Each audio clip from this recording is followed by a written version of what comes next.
Helicopter necessarily have two propellers.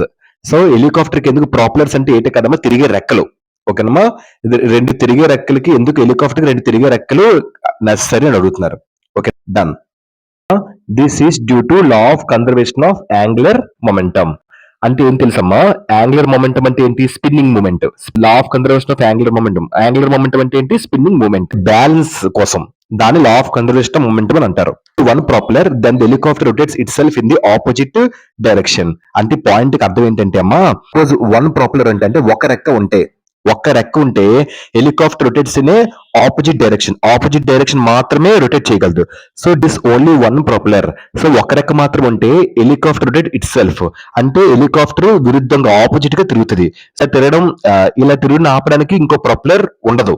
So కాబట్టి helicopter control అనేది తప్పుతుంది. సో అందువల్ల హెలికాప్టర్ కంపల్సరీ టూ ప్రొపెలర్స్, రెండు రెక్కలని ఉండాలి. ఓకేనమ్మా, అంతే. ఈ పాయింట్ కి అర్థం, ఈ వేరే షర్ట్స్ అర్థం.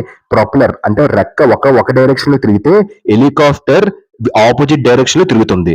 సో దాన్ని ఆపడానికి ఇంకొక రెక్క, ప్రాపెలర్ అంటే రెక్క, ఇంకొక ప్రాపెలర్ కంపల్సరీ అవసరం. సో కాబట్టి హెలికాప్టర్ కి two propellers compulsory required. Clear, done.